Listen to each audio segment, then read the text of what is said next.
فلسطین کے بارے میں ایک بات خوب اچھی طرح سمجھ لیں. دیکھو ہمارے فلسطینی بھائیوں پہ جو ظلم ہو رہا ہے اس میں تو دو رائے نہیں ہے, ساری دنیا دیکھ رہی ہے, ویڈیوز دیکھ رہی ہے, اور الحمدللہ مسلمانوں کے دل فلسطینیوں کے ساتھ دھڑک رہے ہیں. صرف مسلمان نہیں, بہت سے غیر مسلم بھی ان کے, یورپ بھی ان کی اس مسئلے پہ فلسطینیوں کے ساتھ ہے, یورپ کے بہت سے کنٹریز.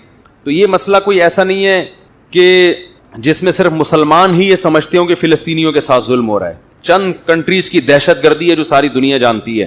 اب دیکھو اس میں مسئلہ پتہ ہے کیا ہوتا ہے, مسئلہ یہ ہوتا ہے کہ ایسے موقع پہ لوگ ہمارے جذبات سے غلط فائدہ اٹھا لیتے ہیں. ابھی میں دیکھ رہا ہوں بہت سے لوگ چندے کی اپیلیں کر رہے ہیں, پتہ نہیں ہے بھائی یہ چندہ وہاں پہنچائیں گے کہ نہیں پہنچائیں گے, کون لوگ ہیں یہ لوگ. جوش میں آ جاتے ہیں کہ یار فلسطینی بھائیوں کا ہم سے خون دیکھا نہیں جا رہا, ان کے یہ حالات ہم سے بہت, یہ تو ہر مسلمان کا دل دھڑکتا ہے بھائی, اور کسی بھی مظلوم کو دیکھ کر انسان کو ترس آتا ہے, اس کے اوپر دل چاہتا ہے مدد کرنے کا. تو اس میں کیا ہوتا ہے کہ جب آپ کے ایسے جذبات پیدا ہوں گے تو اس جذبات کو 2 نمبر لوگ کیش کراتے ہیں. تو جب تک کوئی آتھینٹک ادارہ نہ ہو, آپ کو 100% یقین نہ ہو کہ یہ رقم ہماری فلسطینیوں کی مدد ہی کے لیے پہنچے گی, اس وقت تک آپ کسی کے ساتھ تعاون کی کوشش نہ کریں. جب رونگیان میں میانمار میں یہ سلسلہ شروع ہوا تھا, وہاں ظلم ہونا شروع ہوا, تو کچھ فراڈی لوگوں نے بھی ان کے نام پہ چندے کرنا شروع کر دیے تھے. تو میں نہیں کہہ رہا کہ سارے فراڈی ہیں, لیکن فلسطینیوں کے پر جو ظلم ہو رہا ہے سب اس کے حق میں احتجاج کر رہے ہیں, یعنی اس ظلم کے خلاف احتجاج کر رہے ہیں فلسطینیوں کے حق میں. تو لیکن اس میں جو مالی مدد کا جو عنصر ہے کہ ان کی مدد کیسے کی جائے, تو اس میں کہیں کوئی 2 نمبر لوگ آپ کو بے وقوف نہ بنا لیں. اس میں کسی پر جلدی بھروسہ نہ کریں جب تک کوئی ریلائبل ادارہ نہ ہو, پراپر آپ کو 100% اس کے بارے میں یقین نہ ہو. دوسری بات یہ کہ اس وقت ہماری حکومت کی, دیکھو ہم جو چھوٹا موٹا احتجاج کر رہے ہیں, ادھر یوٹیوب پہ کر دیا, ادھر فیس بک پہ کر دیا, اس سے ہونے والا کچھ بھی نہیں ہے. یہ بھرپور طریقے سے, جیسے نبی صلی اللہ علیہ وسلم کی ناموس کے لیے جو ریلیاں نکلی تھی بہت بڑے پیمانے پر, آپ صلی اللہ علیہ وسلم کی ناموس کے لیے جیسے گستاخانہ خاکے بنائے جاتے ہیں, تو پوری ایک بھرپور طریقے سے احتجاج ہوتا ہے, دنیا دیکھتی ہے, ریلیاں نکلتی ہیں, پرامن ریلیاں, تشدد کے قائل نہیں ہے کہ مار دھاڑ کی جائے اور توڑ پھوڑ کی جائے, ہم اس کے قائل نہیں ہیں, لیکن احتجاج بھرپور طریقے سے ہونا چاہیے. یہ جو عوامی چھوٹا موٹا احتجاج ہے نا, وہ یہ بھی بیچاروں کا, لوگوں کا اپنا غم ہے, وہ شیئر کر رہے ہیں, یہ بھی ضروری ہے, لیکن اس کو عالمی عدالت میں اس وقت صحیح معنوں میں اٹھایا جائے گا جب بھرپور طریقے سے ریاستی سطح پہ اس پہ آفیشلی جب تک احتجاج نہیں ہوگا, اس وقت تک یہ اس احتجاج کو ہم احتجاج نہیں کہیں گے. تو ہماری گورنمنٹ کی ذمہ داری ہے, اور اسلامی کنٹریز, یا بلکہ اس میں تو اور بھی کنٹریز فلسطینیوں کے ساتھ ہیں, یہ انسانیت کا مسئلہ ہے, صرف مسلمانوں کا مسئلہ نہیں ہے. دیکھیں دنیا میں چاہے غیر مسلم پہ بھی ظلم ہو تو آواز تو سبھی اٹھائیں گے نا اس کے خلاف. یہ تو نہیں کوئی کہیں گے کہ یہ چونکہ غیر مسلم ہے لہذا اس پہ ظلم ہونے دو, یہ تو کوئی بھی دنیا میں اس کا قائل نہیں ہے. تو ان سے ہمارے 2 رشتے ہیں, ایک اسلام کا رشتہ ہے اور دوسرا انسانیت کا رشتہ ہے. تو ہمارا ڈبل حق ہے, لیکن بہرحال انسانیت کے ناطے پوری دنیا کی یہ ذمہ داری ہے. تو اس پہ بھرپور طریقے سے احتجاج ریکارڈ کروانے کی ضرورت ہے, اور بھرپور طریقے سے ملک میں ریلیاں ہوں, پرامن ریلیاں نکلیں, پرامن, یعنی عوام جب تک سڑکوں پہ نہیں آئے گی, دنیا کو احتجاج ریکارڈ نہیں کروائے گی. اسرائیل بھی دیکھے گا بھائی اس مسئلے پہ ساری دنیا جو ہے میرے اگینسٹ ہے, اس وقت تک اسرائیل کی صحت پہ کوئی خاص اثر پڑنے والا نہیں ہے. وہ تو ویسے بھی اثر نہیں پڑ رہا اس کی صحت پہ, لیکن جو تھوڑا بہت اثر پڑ سکتا ہے, ہوتا یہ کہ ہم یہ چھوٹے موٹے احتجاج کر کے نا اپنی صلاحیتوں کو ضائع کر دیتے ہیں. جو دیکھو آپ کی گاڑی میں پیٹرول ہے نا, آپ نے پشاور جانے کے لیے اس کی ٹینکی فل کی ہوئی ہے کہ چلو ایک دفعہ سکھر میں خالی ہو جائے گی, آگے فل کر دوں گا. آپ نے یہیں گاڑی اسٹارٹ چھوڑ دی تو وہ تو ٹینکی یہیں پہ کیا ہو جائے گی, خالی. وہ آپ کو لانگ روٹ پہ سفر کرانے کے قابل نہیں رہے گی. آپ یہیں سنڈا موڑ سے گھوم کر آ گئے, یہاں سے گھوم کے آ گئے. تو یہ کیا ہو رہا ہے کہ جو چھوٹے موٹے احتجاج ہو رہے ہیں, اس سے لوگوں کا اسٹیمنا آہستہ آہستہ ختم ہو رہا ہے. کب تک کریں گے احتجاج بھائی؟ تو ایک ہونا چاہیے خاندانی طریقے سے, اور خاندانی احتجاج اس وقت تک نہیں ہو سکتا جب تک ریاستی سطح پہ بھرپور طریقے سے احتجاج نہ ہو, گورنمنٹ کی ذمہ داری میں ہو. حکومت اعلان کرے بھائی سب لوگ سڑکوں پہ نکل آؤ, تو اس لیے حکومت کو مجبور کرنا چاہیے احتجاج ہمیں کرنا. دیکھیں جب تک کسی کا ایک ہدف نہیں ہوتا نا, اس وقت تک آپ کا کوئی بھی مطالبہ مانا نہیں جائے گا. ایک چیز کو فوکس کریں سب مل کے کہ یہ ہونا ہے, تو پھر تو ہو جائے گا. ایک آدمی کہہ رہا ہے یہ ہونا چاہیے, دوسرا کہہ رہا ہے یہ ہونا چاہیے, تیسرا کہہ رہا ہے یہ ہونا چاہیے, اس کا مطلب کچھ بھی نہیں ہونا چاہیے. پھر تو ہم یہ سمجھتے ہیں کہ مؤثر احتجاج اس وقت تک نہیں ہو سکتا جب تک اسلامک کنٹریز میں پبلک بہت بڑی تعداد میں سڑکوں پہ نہیں نکلے. اور ہم کہتے ہیں کہ یہ پرامن ریلی ہوگی, اس میں مار دھاڑ توڑ پھوڑ نہیں ہوگا, لیکن ہو تو نا, پبلک تو آئے نا سڑکوں کے اوپر. ہماری اور آپ کی دعوت پر کتنے لوگ نکل آئیں گے. اور دوسری بات یہ کہ یہ تو سیاسی لوگوں کا کام ہے پبلک کو روڈوں پہ لانا. یہ مذہبی لوگ جو جن کا سیاست سے تعلق نہیں ہے, نہ ان کو یہ طریقہ آتا ہے پبلک کو روڈ پہ لانے کا, نہ ان کی دعوت پہ لوگ آئیں گے.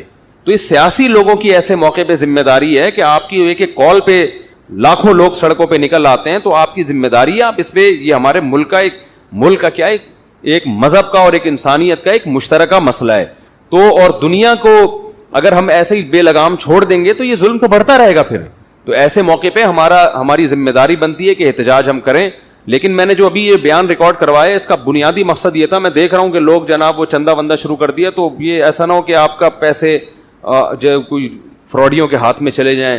تو کچھ لوگ یہ بھی کہہ رہے ہیں ہم آپ کو آؤ فلسطین لے چلتے ہیں, تو پتہ نہیں بھائی کہاں لے جائے فلسطین کے نام پہ. وہی قصہ نہ ہو جائے جو وہی والا نا, قطر والا ہوا تھا. ایک ٹریول ایجنٹ کو کسی نے پیسے دیے اور گھما پھرا کے اس کو کہا کہ میں تمہیں قطر لے کے جا رہا ہوں, عمان مسقط لے کے جا رہا ہوں. سمندر میں جا کے کیا پتہ چلتا ہے مسقط کدھر ہے اور انڈا موڑ کدھر ہے. تو اسے گھما کے گوادر پہ اتار دیا, پیسے کھا گیا. اس سے بولا کہ تھوڑا سا بس آگے جاؤ, مسقط ہے. تو وہ بیچارہ ریگستان میں گھوم رہا تھا, اسے ایک بندہ ملا, پوچھنے لگا کہ یار ذرا بتانا مسقط کدھر ہے. کہہ رہے پتہ نہیں, میں تو خود قطر میں گھوم رہا ہوں. اس کو کسی نے ٹوپی کرا کے کہاں پہنچا دیا تھا. تو ایسا نہ ہو بھائی آپ کو کوئی کسی بھی عنوان سے بے وقوف نہ بنا لے, آپ کے جذبات سے نہ کھیلے. دیکھو جو پیسے کمانے والے لوگ ہوتے ہیں وہ موقع تلاش کر رہے ہوتے ہیں کہ کسی بھی طرح سے کوئی موقع ملے نوٹ چھاپنے کا. ان کا کوئی دین ایمان نہیں ہوتا, یہ کسی مظلوم کے خون کا, اس کی چیخوں کا خیال نہیں کرتے. یتیموں کے نام پہ پیسے کھانا, بیواؤں کے نام پہ پیسے کھانا ان کے لیے کوئی مسئلہ نہیں ہوتا. تو آپ اپنے پیسے کو اگر زیادہ ہیں خامخواہ میں, تو مجھے لا کے دے دو یار, ہدیہ دے دو مجھے لا کے دے دو فری میں, مجھے ضرورت نہیں ہے. لیکن اگر پھینکنا ہی ہے تو مجھے دے دو, میں تو کھاؤں گا, پیوں گا, بریانی کھاؤں گا مسالے والی, ٹھیک ہے نا, انڈے والا برگر کھاؤں گا, مجھے یہ زنگر زیادہ پسند نہیں ہے, انڈے والا زیادہ پسند ہے. پیسے بھی بچیں گے آپ کے, جو بچ جائیں گے واپس کر دوں گا. ٹھیک ہے. لوگ کہہ رہے ہوتے ہیں نا پھر تیرے پاس فالتو پیسے ہیں تو مجھے دے دے. تو فالتو پیسے اگر آپ کے پاس ہیں بھائی, مسجد کے ڈبے میں ڈال دو اور کسی مدرسے میں دے دو. خامخواہ میں فراڈیوں کو دینے کی ضرورت نہیں ہے. تو ہاں میں یہ نہیں کہہ رہا ان کی مدد نہ کریں, وہ تو فرض ہے, لیکن بہت اچھی طرح پہلے تحقیق کریں کہ کوئی مستند دینی ادارہ ہونا چاہیے. سوال ہے مفتی صاحب, آپ لوگوں کا موقف افغان طالبان کے بارے میں اور جہاد کے بارے میں بالکل بدلا ہوا دکھائی دیتا ہے. ان لوگوں کو آپ لوگ ہی ہیروز بنایا کرتے تھے, قرار دیا کرتے تھے, اور آپ لوگوں کی وجہ سے ہی سینکڑوں ہزاروں لوگ اس میں شریک بھی ہوئے. اب آپ لوگوں نے ہی انہیں خارجی فسادی قرار دینا شروع کر دیا ہے. اس یو ٹرن کی کیا وجہ ہے؟ جن لوگوں کو ہیرو قرار دیا تھا ان کو آج بھی ہیرو قرار دیتے ہیں. ہم افغان طالبان جنہوں نے افغانستان میں ایک اسلامی حکومت قائم کی ان کو خارجی نہیں کہتے. 20 سال تک یہاں سے ان کے ساتھ تعاون ہوا ہے, یہاں سے لوگ گئے ہیں, شہید ہوئے ہیں. اب میں نام نہیں بتاؤں گا ان کے کون کون شہید ہوا, بہت ایک طویل فہرست ہے, اگر کوئی پوچھے گا تو بتا بھی دوں گا, کوئی چھپانے والی چیز نہیں ہے اس میں. لیکن سب کو پتا ہے, یہ کوئی اس کا انکار تھوڑی کرے گا. تو اور ان میں مفتی عبد الرحیم صاحب کے سگے بھائی 2 شہید ہوئے ہیں. ابھی کیا میں ڈیٹیل میں جاؤں گا تو پھر باتیں بہت, کیونکہ ابھی میڈیا پہ ہر کچھ کھل کے بیان نہیں کیا جا سکتا. تو بات یہ ہے, افغانستان میں کوئی ایک ریاست نہیں تھی مضبوط, ٹکڑوں میں بٹا ہوا تھا. تو وہاں ملا عمر نے کوشش کی کہ سب کو ایک بادشاہ پہ, ایک خلیفہ پہ جمع کیا جائے. تو انہوں نے تحریک شروع کی, کیونکہ کوئی ایک اسٹیٹ تھی نہیں. اس تحریک کی سب سے پہلے پاکستان میں اور سب سے زیادہ حمایت حضرت مفتی عبد الرحیم صاحب نے کی تھی, جب کوئی بھی حمایت نہیں کر رہا تھا. اکیلے وہ کھڑے ہوئے اور جان سے بھی قربانی دی, مال کی بھی قربانی دی, اور پورے افغانستان میں, پورے میں نہیں تو اکثر حصے میں ملا عمر کی حکومت قائم ہوئی.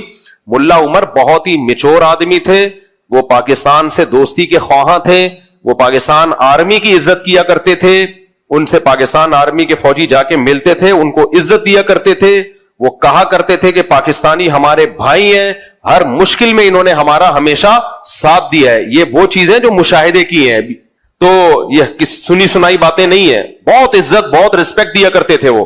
پھر کیا ہوا, بہت سے لوگوں نے افغانستان کو دوسرے ملکوں کے خلاف استعمال کرنا شروع کر دیا. ملا عمر اس کے بھی خلاف تھے. مفتی عبد الرحیم صاحب جا کے ملا عمر کو سمجھاتے تھے کہ آپ کی سرزمین بہت سارے ملکوں کے خلاف استعمال ہو رہی ہے, جس سے نقصان آپ کو ہوگا. یہ بین الاقوامی طاقتیں افغانستان کو تباہ و برباد کر دیں گی.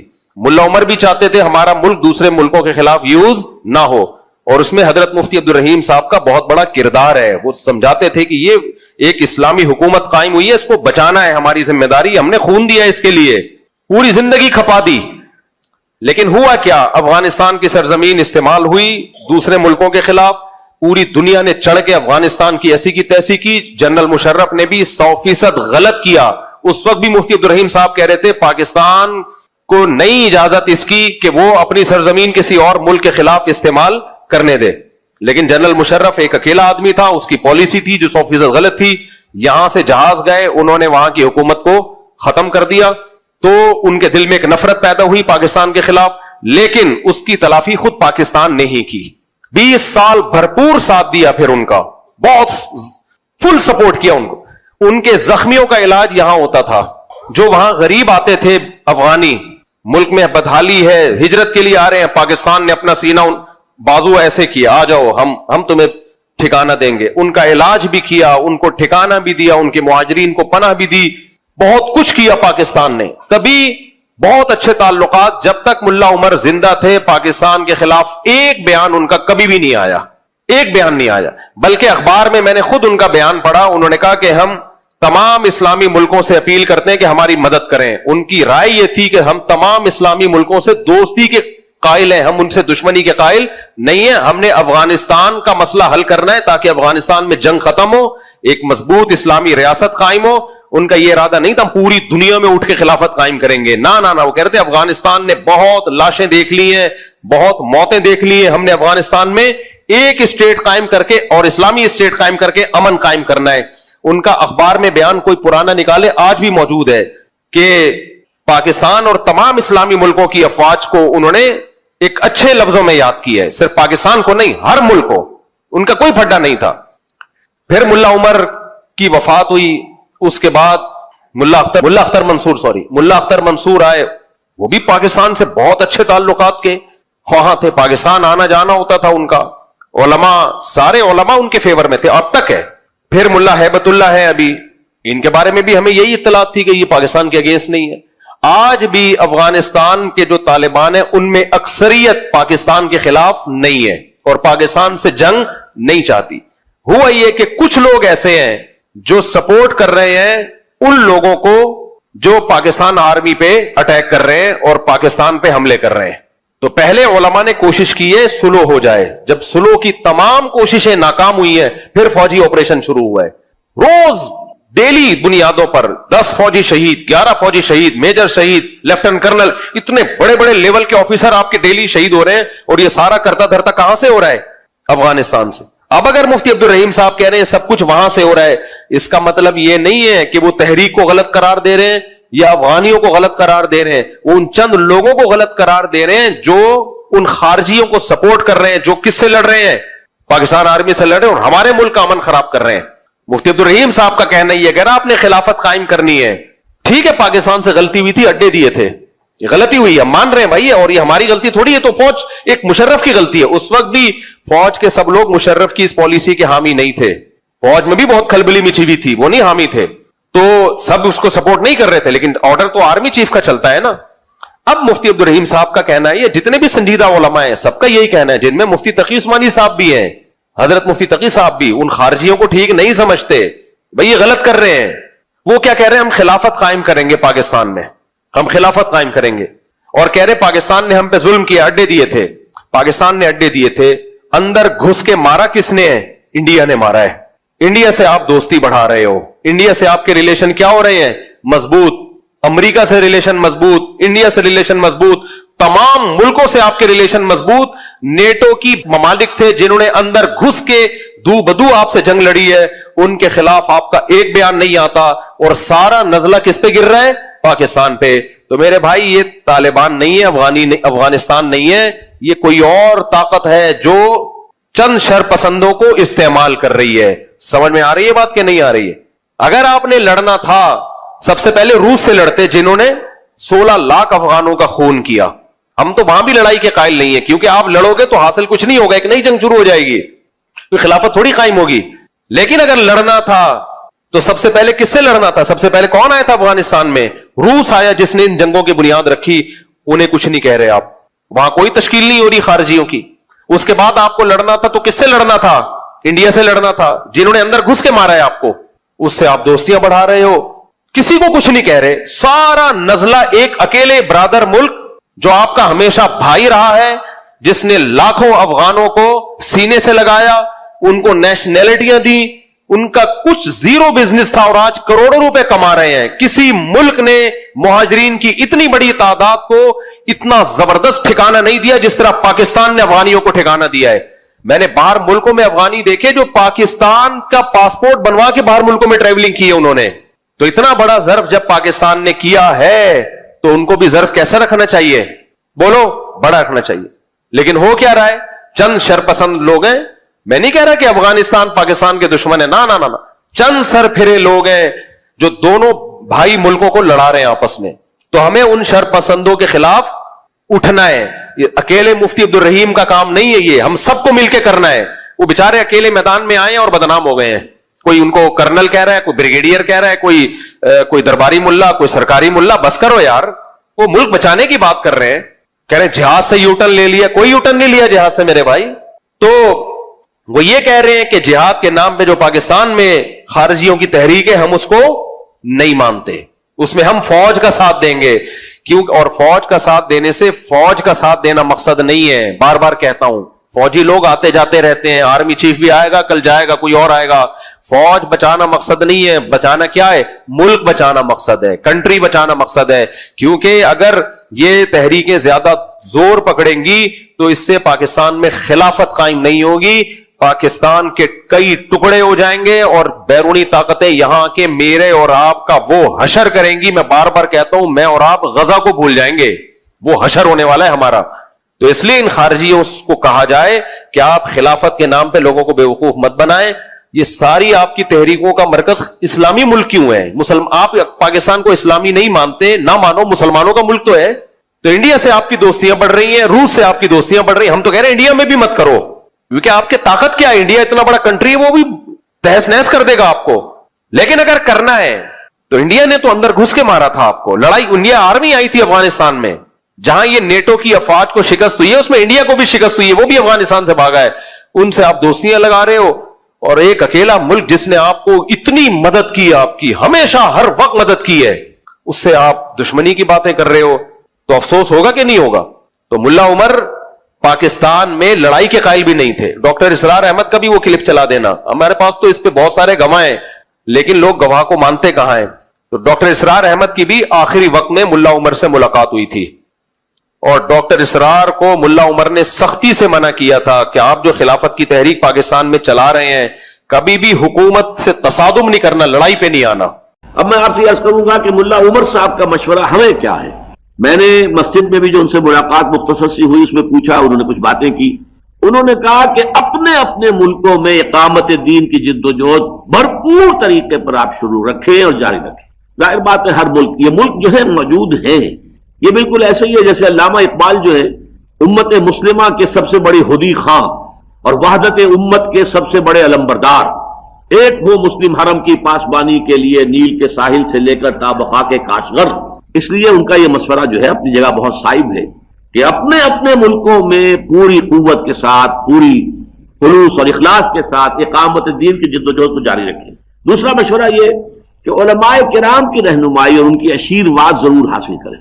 یہ ان کا ایک بہت ہی مخلصانہ مشورہ ہے، اور میں کچھ طے کر کے آیا ہوں انشاءاللہ تعالی کہ اس کی روشنی میں، اگرچہ اس سے پہلے بھی میرا اپنا رجحان تو یہی رہا ہے، لیکن اب میں ذرا زیادہ کوشش کروں گا انشاءاللہ تعالی ملا عمر صاحب کی اس نصیحت کے پیش نظر.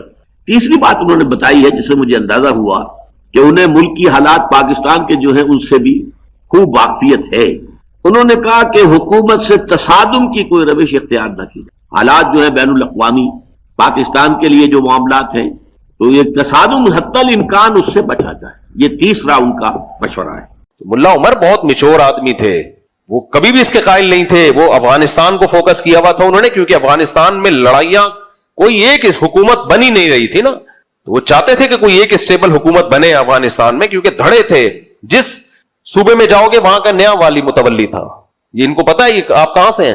کوئٹہ سے ہیں. افغانستان بھی ان کا آنا جانا ہے، ان کو پتا ہے. تو ان کو میں نے نہیں بٹھایا، یہ ابھی ویسے ہی آ کے بیٹھے ہوئے ہیں.